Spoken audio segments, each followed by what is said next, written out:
ओम शांति। अब हम बाबा को याद करेंगे। मैं आत्मा प्रकृति के बीच में बैठी हूँ। निराकार रूप में बाबा को याद करिए। मन में कोई भी बात हो बाबा को बता दीजिए। आत्मा अपने बाबा को सब मन की बातें बता रही है।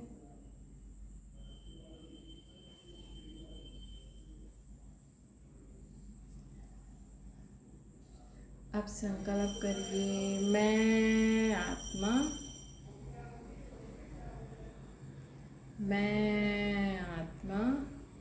निराकार बाप की संतान निर्विकारी हूँ। मैं निराकार बाप की संतान निर्विकारी हूँ।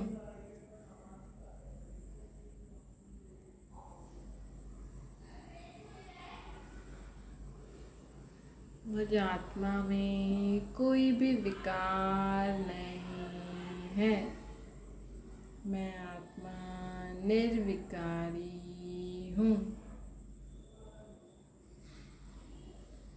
मुझ आत्मा में कोई भी विकार नहीं है।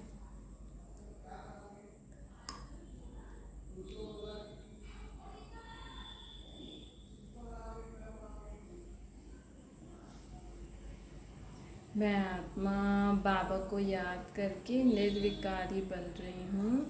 निर्विकारी दुनिया में जाने के लिए बाबा से राजयोग की शिक्षा, राजयोग सीख रही हूँ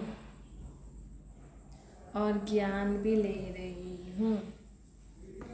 निर्विकारी दुनिया में जाने के लिए मैं बाबा से राजयोग भी सीख रही हूँ और ज्ञान भी ले रही हूँ।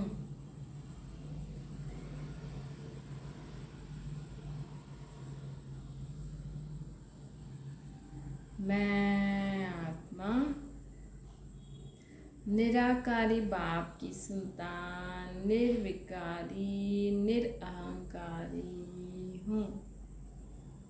निराकारी बाप की संतान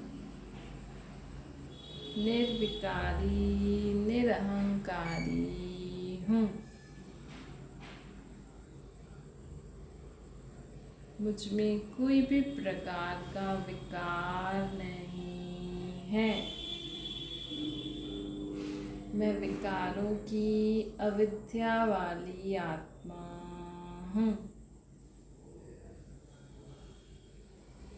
मैं विकारों की अविद्या वाली आत्मा हूँ।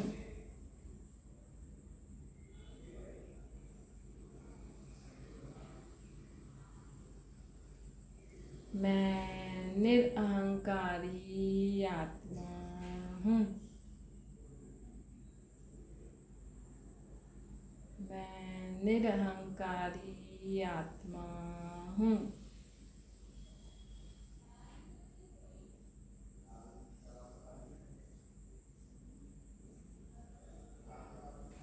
मैं आत्मा निराकारी बाप की संतान निर्विकारी निरअहंकारी हूँ। मैं सदा हर काम खुद को आत्मा समझ के करती हूँ।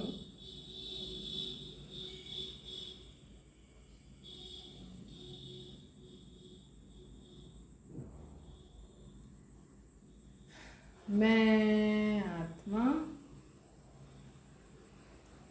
सर्व के लिए शुभ भावना शुभ कामना करने वाली मनसा संकल्प सर्व के लिए शुभ भावना शुभ कामना वाला होता है।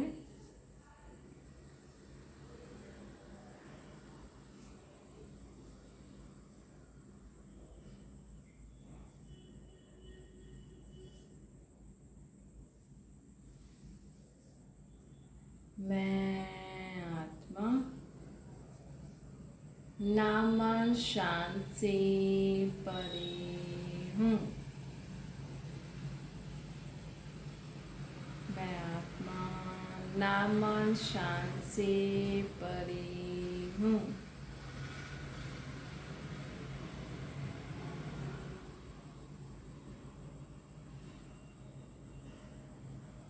मैं हर कार्य निस्वार्थ भाव से करने वाली,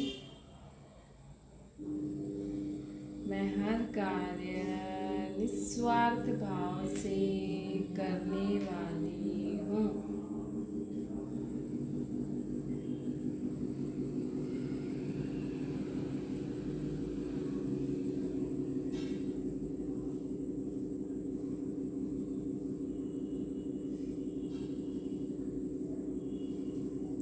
मैं आत्मा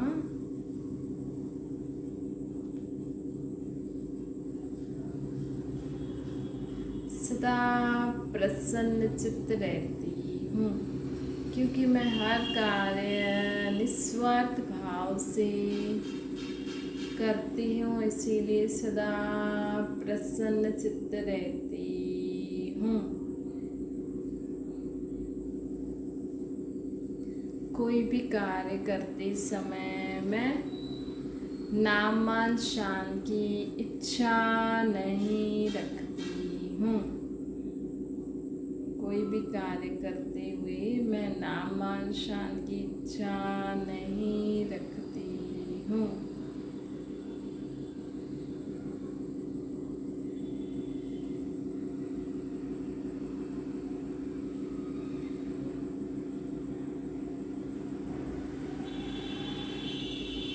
मैं आत्मा कभी इस भाव से कोई काम नहीं करती कि ये करूँगी तो सब लोग मेरी तारीफ करेंगे। मैं आत्मा कभी इस भाव से काम नहीं करती कि ये करूँगी तो सब मेरा नाम ऊंचा करेंगे, सब मेरी तारीफ करेंगे। मैं कभी भी इस भाव से कोई काम नहीं करती हूँ।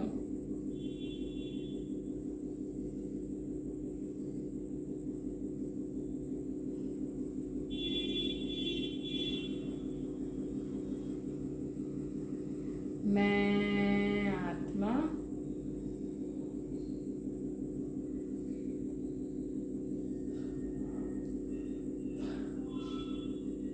परमात्म प्यार के सुखदायी झूले में झूलने वाली आत्मा हूँ।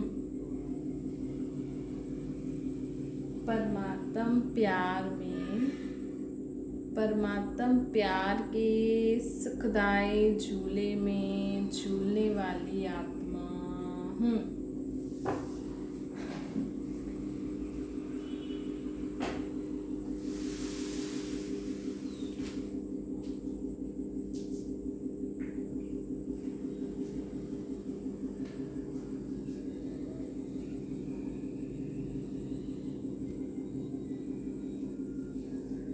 मैं आत्मा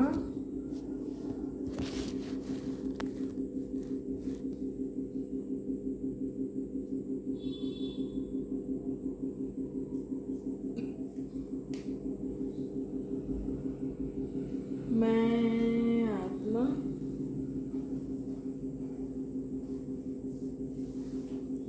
सदा परमात्मा के सुखदायी झूले में झूलती रहती हूँ। सदा परमात्मा के सुखदायी झूले में झूलती रहती हूँ।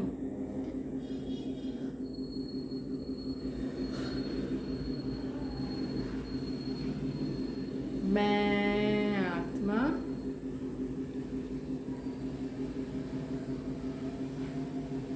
सदा परमात्मा की छत्र छाया के नीचे रहने वाली दुख की लहर से मुक्त हूँ।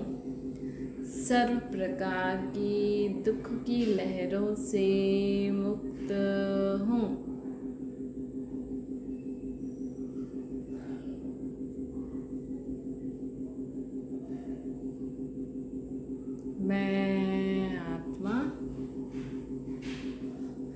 सदा सुख स्वरूप आत्मा हूँ। सुख के सागर बाप की संतान, सदा सुख के झूले में झूलने वाली सुख स्वरूप हूँ।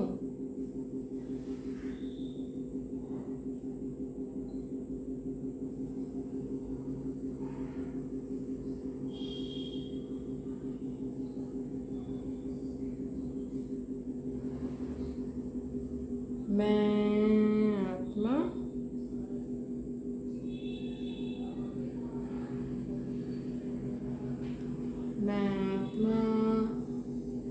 सत्य त्रेता द्वापर कलयुग 4 युगों को पार कर अब संगम युग पर आई हूँ। सत्य त्रेता द्वापर कलयुग 4 युगों को पार कर अब संगम युग पर आई हूँ।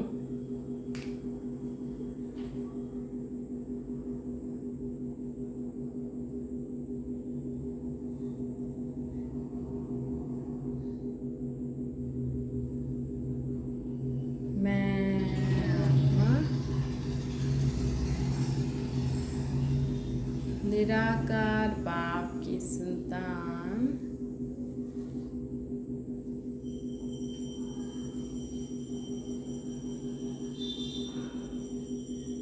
मैं आत्मा निराकार बाप की संतान,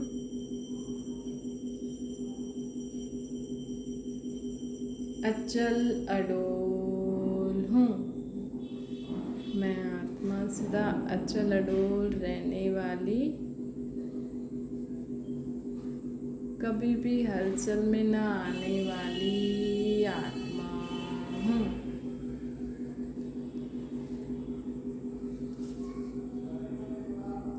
अच्छा, ओम शांति। अब मुरली सुनते हैं। ओम शांति। आज मीठे मीठे शिव बाबा ब्रह्मा के तन द्वारा कहते हैं, मीठे मीठे बच्चे, बाबा हमें कहते हैं कि कभी भी नामान शान के कच्चे फल को स्वीकार नहीं करना चाहिए, है ना। कई बार दुनिया में लोग है ना काम करते हैं, किस भाव से काम करते हैं कि हमारी तारीफ होगी, लोग हमें अच्छा अच्छा बोलेंगे, है ना। खाना बनाएंगे या कुछ चीज़ें भी बनाएंगे ना, तो मन में ये होता है कि हाँ मैं बहुत अच्छा करूँगी, सब मेरी तारीफ करेंगे। तो अगर उस समय उनकी तारीफ कर ली लोगों ने, तो वो उसको स्वीकार कर लेते हैं, खुश हो जाते हैं कि हाँ मैंने बहुत अच्छा किया। और अगर नहीं करते तो उनको अच्छा भी नहीं लगता है। तो इससे क्या होता है कि हम अगर इस भाव से कोई काम करते हैं ना, और हमें किसी ने अच्छा बोल भी दिया, हमने स्वीकार भी कर लिया, तो क्या होता है, हमारा जमा नहीं होता है, हमारा जमा नहीं होता है। हमें थोड़े समय के लिए खुशी मिलती है, लेकिन आगे के लिए वो जमा नहीं होता है। जैसे हमने अगर किसी को अच्छा खाना बना के खिलाया, उस आत्मा को अच्छा लगा, सुख मिला अच्छा खाना खा के, लेकिन अगर उसने हमारी तारीफ कर ली और हमने उसको स्वीकार कर लिया, तो वो जमा नहीं हुआ कि मैंने आत्माओं को सुख दिया। तो हमने सुख दिया, तो अगर मैं स्वीकार नहीं करती तो वो जमा हो जाता, तो मुझे भी आगे जीवन में ऐसा सुख मिलता, है ना। तो इसी रीति जीवन में हर प्रकार का काम हम करते हैं ना, हमें निस्वार्थ भाव से परमात्मा को याद करके करना है। हाँ भाई, मेरा ये मैं निमित्त हूँ इस कार्य के लिए, तो खाना बनाना है तो मैं बना रही हूँ। अभी किसी को अच्छा लग गया, किसी ने तारीफ कर दी, लेकिन हम किसके साथ काम कर रहे हैं? हम तो बाबा के साथ कर रहे हैं ना। तो हमें ये याद रहना चाहिए कि मैं आत्मा हूँ बाबा के साथ, बाबा मेरे से कार्य करा रहे हैं। तो जो भी हमें लोगों द्वारा जो तारीफ होती है, जो वो हमें अच्छा अच्छा बोलते हैं, वो सब हमें किसको दे देना है? बाबा को दे देना है। खुद स्वीकार नहीं करो। अगर आपको कोई अच्छा बोलता भी है तो उसको खुद स्वीकार ना करके बाबा को दे दो। बाबा आपने इतना अच्छा काम कराया, तो ये आपके बच्चे, उसके लिए आपके बच्चों को ये अच्छा लगा, मैंने कुछ नहीं किया। हाँ? एकदम अपने आप को हमें हर कार्य से कि मैंने नहीं किया, ये बाबा ने मेरे से कराया। तो इससे क्या होता है, हमारा फ्यूचर के लिए जमा हो जाता है। अगर हम कहीं दान पुण्य भी करते हैं, कहीं मंदिर गुरुद्वारे में, वहाँ पर भी अगर हमने स्वीकार कर लिया कि अगर हमने दान किया और हमें किसी ने बोला कि हमने औरों को बता दिया है, किसी ने हमें बोला कि इन्होंने इतना दान किया, और अगर हमने स्वीकार कर लिया तो वो दान का फल हमें नहीं मिलता है कि हाँ मैंने मंदिर में इतना दान किया, मैंने वहाँ पे इतना दान किया। तो बाबा हमें कहते हैं, तो हमें इसको स्वीकार करने से हमें जमा नहीं होता है। तो हमें कभी भी, ये बहुत सूक्ष्म इच्छा रहती है लोगों की, है ना, कि लोग मैं काम करूं तो लोग मेरी तारीफ़ करें, मेरा मान रखें, मैं भी बहुत बड़े होके ऊंची उससे चलूं कि हाँ मैंने ये किया, अहंकार से। लेकिन हमें लोगों को जीवन जीने का मकसद क्या है, और जीवन में कोई पैसे वाला, कोई ना पैसे वाला, किसी के पास ये है, किसी के पास नहीं है, ये सब किसके कैसे डिपेंड होता है, किससे होता है भाई? भगवान तो हर एक को सुख देता है ना। आज आप अपने सारे बच्चों को सुख देना चाहोगे ना, लेकिन अब आपने अपने बच्चों के सुख के लिए घर में अच्छी सब्जी बनाई, अच्छे से खाना बनाया कि हाँ मेरे बच्चे खाएंगे और खुश होंगे। लेकिन अगर किसी बच्चे को वो चीज़ अच्छी ही नहीं लग रही, डाइजेस्ट ही नहीं हो रही है, उसको अच्छी ही नहीं लग रही है, उसको पसंद ही नहीं है, उसको तो वही बाहरी खाना पसंद है, तो इसमें माँ बाप भी क्या करेंगे, है ना। तो इसमें माँ बाप भी क्या करेंगे। ऐसे ही परमात्मा भी हम सब के लिए तो अच्छा ही करते हैं, लेकिन हम सब उस श्रीमत पे चलते ही नहीं हैं, उनकी बात मानते ही नहीं हैं, फिर हमारे जीवन में गड़बड़ हो जाती है। तो इसमें भगवान भी क्या करे। भगवान तो सबको सुख देना चाहता है, लेकिन जैसे जिसके कर्म होते हैं ना, उस अनुसार उसको वो भुगतना ही पड़ता है। पर इसका मतलब हम ये नहीं सोचे कि हमारे कर्म खराब हैं तो हम खराब हैं। नहीं, कभी कभी हम किसी बुरे वातावरण के प्रभाव में आकर भी हम ऐसा कर्म कर लेते हैं जो हमें नहीं करना चाहिए, है ना। कभी कभी हम ऐसे बुरे संग में आकर भी हम कुछ ऐसा बोल देते हैं, कुछ कर लेते हैं जिसका भुगतान फिर हमें भुगतना पड़ता है। तो कोई भी आत्मा खराब नहीं होती, कोई भी आत्मा खराब नहीं है। वो तो उस समय, उस वातावरण, उस परिस्थिति, वो बुराई उसके ऊपर हावी हो जाती है। इसलिए तो कहते हैं सदा परमात्मा को याद करके चलो। बाबा हमें क्यों कहते हैं, उठते बैठते खाते पीते सोते भी मुझे याद करो, ताकि कभी भी कोई विकार, बुराई, कमी, कमज़ोरी हमारे पर हावी ना पड़ जाए और हम उसके कारण कुछ गलत काम न कर लें, है ना। तो हमें ये बहुत सावधानी से जीवन जीना है। अब तक हमसे विकार बुराइयों के वश होकर जो हमसे बुरे कर्म हुए, चलो बाबा भी कहते हैं वो तो हमारा अज्ञान था, है ना। अगर हमारे जीवन में भी अगर हमें बहुत दुख होता है, बहुत तकलीफ़ें हो रही हैं, बहुत हमें किसी परिस्थिति में सामना करना पड़ रहा है, तो बाबा भी कहते हैं चलो वो आपके पिछले जन्मों के कर्म तो आपको भुगतने पड़ रहे हैं, लेकिन अब इस जन्म में तो हमें बाबा ने ज्ञान दिया है, समझ दी है, तो अभी तो हम कम से कम विकार बुराइयों के वश होके काम ना करें ना। अभी तो हमें बाबा ने अपना सहारा दिया है ना, मदद दे रहे हैं बाबा। तो अभी तो हमें बाबा की मदद लेकर बाबा के साथ हर कर्म करते चलो, ताकि कोई भी विकार बुराई हमारे पर हावी न हो जाए, है ना। ताकि कोई भी विकार बुराई हमारे पर हावी न हो जाए और हम गलत कर्म न कर लें जिससे वो विक्रम बने, जिसके पाप का भोगना हमें भोगनी पड़े, है ना। तो हमें बहुत सावधान होकर चलना है, क्योंकि क्या होता है, कभी भी अगर हम दुनियावी वातावरण में आकर किसी के बातों में आकर हमने कुछ गलत बोल भी दिया ना, तो भी वो पाप कर्म बन जाता है, विक्रम बन जाते हैं। लोगों को यही तो नॉलेज नहीं है ना।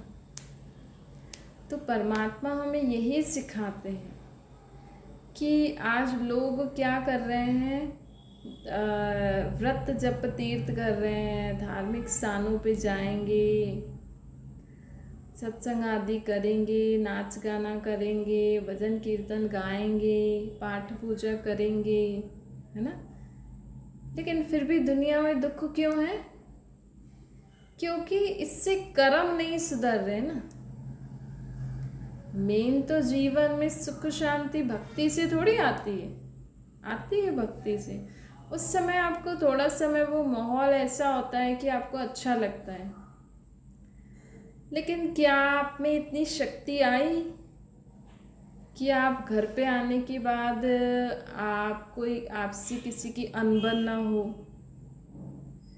क्या आप में इतनी शक्ति आई कि आप घर गृहस्थी में आते, धंधा आदि करते, जो टेंशन होती है किसी बात में, कभी कभी कोई टेंशन हो जाती है, कोई उदासी आ जाती है, कोई हलचल हो जाती है, कोई शरीर की बीमारी आ गई या कुछ भी हो गया, तो हम हलचल में ना आए, ऐसी शक्ति आई आप में, है। थोड़ा समय आप वहाँ धार्मिक स्थान पे जाते हो तो आपको अच्छा लगता है, वहाँ का माहौल अच्छा होता है, वहाँ के वातावरण के प्रभाव में सब होते हैं, तो उस समय सब कुछ अच्छा लगता है।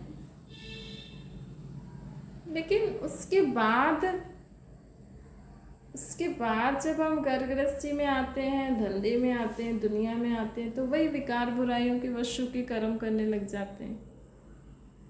तो मेन तो हमें अपने कर्मों को सुधारना है ना। भक्ति हमें ये नहीं सिखाती है कि अपने कर्मों को सुधारो। भक्ति में ये सिखा देंगे, पाठ पूजा करो, व्रत जप करो, इतनी देर नाम जपो, रोज मंदिर टिकाने में, गुरुद्वारे में, मस्जिद चर्च में मत्था टेकने आओ।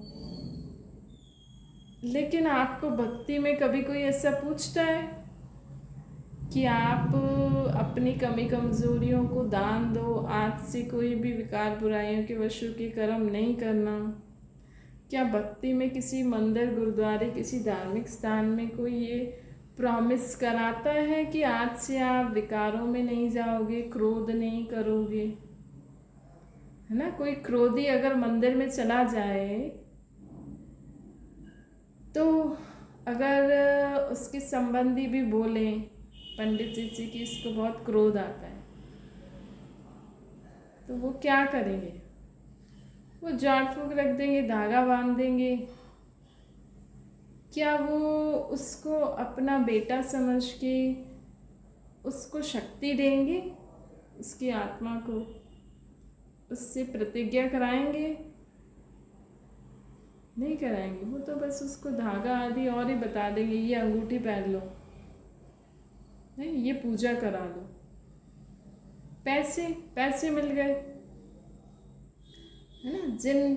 जिनको आप अपना मान के उस स्थान पे जा रहे हो, वो भी लोग तो आपसे पैसे मांग के आपके नाम की पूजा करा देंगे, ये करा देंगे, हाँ भाई पैसे दे दो, हम पूजा करा देंगे, इनका गुस्सा ख़त्म हो जाएगा। लेकिन परमात्मा बाप हमें क्या करते हैं? अगर हम बाबा से बोले बाबा मुझे बहुत गुस्सा आता है, तो बाबा हमें शक्ति देते हैं।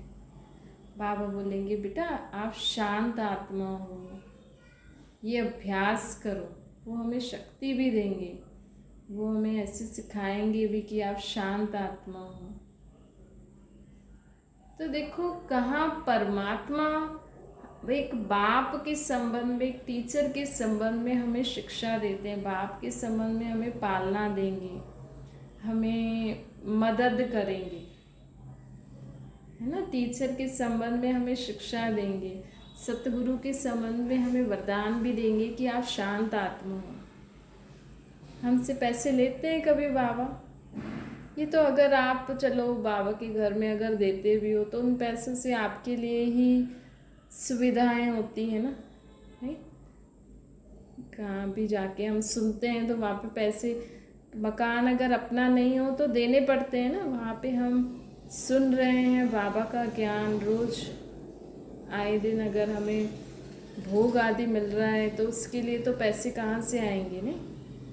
तो अगर आप पैसे भी देते हो तो उससे तो आपके लिए ही होता है ना। लेकिन बाबा ने कभी हमसे ये थोड़ी बोला कि आप बोलो मेरे को क्रोध है, तो बाबा ने हमें ऐसे थोड़ी बोला अच्छा क्रोध है तो इतने पैसे दो मैं पूजा कराऊंगा। बाबा तो हमें बाप टीचर के संबंध में हमारी उस रीति हमारी पालना करते हैं। तो बाबा हमें कहते हैं, बाबा हमसे शिक्षा देके फिर रोज हमसे पूछेंगे भी क्रोध कम हुआ, सारा दिन हमें नोट भी करवाएंगे। लेकिन भक्ति में और हमें ज्ञान भी देते हैं, भाई आपको क्रोध क्यों आता है, उसके लिए हमें ज्ञान भी देते हैं। तो भक्ति में हमें कर्मों को सुधारने के लिए इतना ध्यान नहीं खिंचवाते। भक्ति में ये सिखाएंगे कि इतने रोज आओ मत्था टेको तो क्रोध कम हो जाएगा, रोज आओ ये पूजा करो, ये व्रत करो, ये इतना दान पुण्य करो, ये पूजा करा देंगे, इतने पाठ पूजा करो, इतने जाप जपो तो क्रोध शांत हो जाएगा। लेकिन परमानेंट सॉल्यूशन कि हमें क्रोध क्यों आता है, क्रोध कौन करता है, क्रोध क्या है ना। जब हम शांति के सागर बाप की संतान है तो हमें क्रोध क्यों आता है? जब हमें ये सारा ज्ञान हमें परमात्मा द्वारा मिलता है, हर समझानी हमें परमात्मा द्वारा मिलती है ना, हर समझानी हमें परमात्मा द्वारा मिलती है, शक्ति मिलती है। तो ज्ञान और भक्ति में बहुत अंतर होता है। ज्ञान मतलब समझ, हम समझे कि हमें क्रोध क्यों आता है। भक्ति मतलब कि चलो क्रोध आता है, चलो झाड़ फूक कर लो, ये कर लो। तो बाबा हमें कहते हैं कि मुझे ज्ञानी तो आत्मा प्रिय होती है। बाबा हमें कहते हैं कि अपने कर्मों को सुधारो तो जीवन में सुख शांति आप ही आ जाएगी। कर्म योगी बनो, कर्म करके बाबा को याद करो। आज आपने सारा दिन जो कर्म किया, उस कर्म करते समय आपको क्या क्या, कहाँ कहाँ आपको तकलीफ़ आई, कहाँ कहाँ पे कमज़ोरी, कौन कौन से विकारों ने परेशान किया, कौन कौन सी बुरी आदत, पुरानी आदत ने आपको परेशान किया। कर्म करते समय आप बाबा की याद में न रह पाए, उसका कारण क्या है, कौन सी बात आपको परेशान कर रही थी जिसके कारण आप बाबा को याद नहीं कर पा रहे थे ना। तो ये हमें चेक करवाते हैं बाबा। तो इसको कहते हैं कर्म योगी। कर्म करते समय हमें बाबा की याद में रहकर स्वयं की चेकिंग करो। चेकिंग करके फिर उसको चेंज करने के लिए जो बाबा हमें ज्ञान सुनाते हैं, शक्तियाँ देते हैं, उसको कार्य में लगाओ। तो परमानेंट इलाज हमें ज्ञान से मिलता है। भक्ति से हमें टेम्पररी इलाज मिल जाएगा। टेम्पररी कोई आपकी झाड़ रख देंगे, कोई आपको धागा बांध देंगे, कोई आप पूजा कर देंगे जिससे आपका क्रोध ठंडा हो जाएगा, कोई आपको धागा बांध देंगे, लेकिन परमानेंट इलाज तो नहीं मिलता है ना। लेकिन ज्ञान से हमें परमानेंट इलाज मिलता है ना। तो परमात्मा कहते हैं कि हमें अपने जीवन में कभी भी कोई भी काम नाम मान शान के लिए नहीं करना। हर काम परमात्मा की याद में करो और हर काम हमें इस भाव से करना है कि ये कर्म करते मुझे दुआएं कमानी है ना। ये कर्म करके मुझे लोगों को सुख शांति खुशी देनी। चाहे आप खाना बना के दो, चाहे आप किसी से अच्छे से बात करके दो, चाहे आप किसी के साथ अच्छे से संबंध संपर्क में आ जाओ, है ना। तो इस रीति हमें बाबा कहते हैं कर्मयोगी रहो। अच्छा, मीठी मीठी सिकलते बच्चों प्रति माता पिता बाप दादा का याद प्यार और गुड मॉर्निंग। रूहानी बाप की हम सभी रूहानी बच्चों को नमस्ते। हमारी भी रूहानी माता पिता बाप दादा को याद प्यार गुड मॉर्निंग और नमस्ते। वरदान है रॉयल रूप सेवा में मान शान के कच्चे फल को त्याग सदा प्रसन्नचित रहने वाले अभिमान मुक्त बनो। बाबा कहते हैं रॉयल रूप की इच्छा का स्वरूप है नाम मान शान।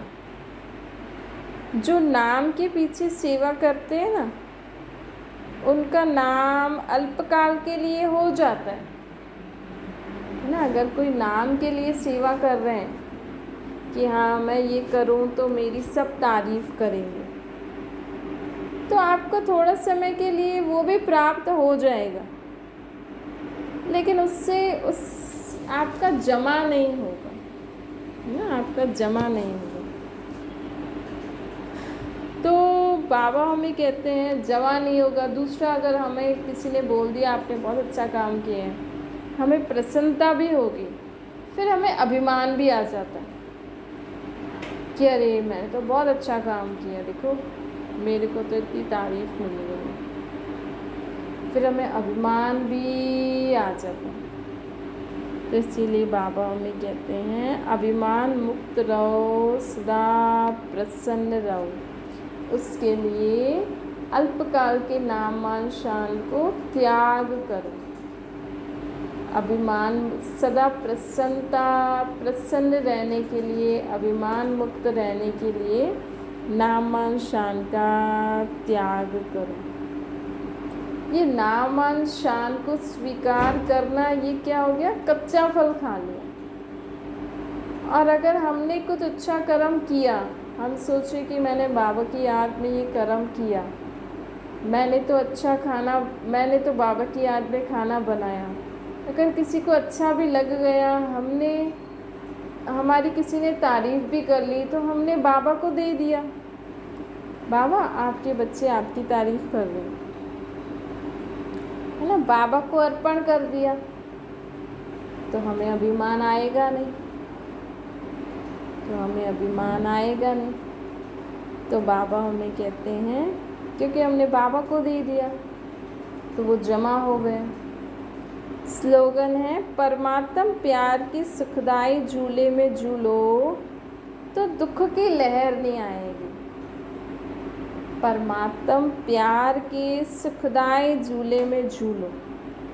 परमात्मा का प्यार की सुखदाई झूले कौन से होते हैं? जब हम सच्चाई की रास्ते पे चलते हैं ना, जब हम परमात्मा की श्रेष्ठ मत पे चलते हैं तो परमात्मा का प्यार हमें मिलता है ना। जब अगर कोई घर में जैसे छोटे बच्चे होते हैं ना, उनको सबका प्यार मिलता है, और वो छोटा बच्चा सबका कहना भी माने, सबसे प्यार से भी बात करे, तो सब उसको बहुत प्यार करते हैं।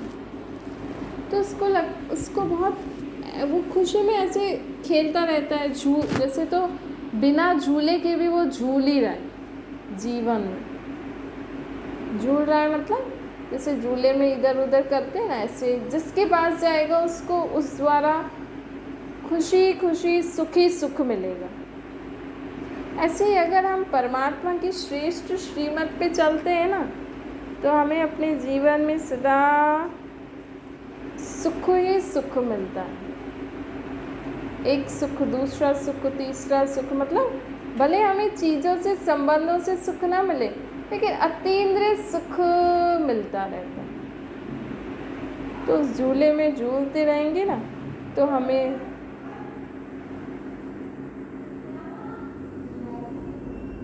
दुख की लहर नहीं आएगी, दुख की लहर नहीं आ सकती। तो बाबा मम्मी कहते हैं सुखदाई बाबा के श्रीमत पे चलते रहो तो बाबा का प्यार मिलेगा। बाबा का प्यार मिलेगा तो हमें ऐसे ही लगेगा जैसे हम सुख के झूले में झूल ही रहे हैं। तो जो बाबा की याद में, बाबा की श्रीमत पे चलेगा, जो सुख ही अतीन्द्रिय सुख में ही रहेगा, उसके जीवन में अगर कोई दुख भी आएगा तो उसका प्रभाव उसके जीवन में नहीं पड़ेगा। अच्छा, ओम शांति। बाबा को याद करिए।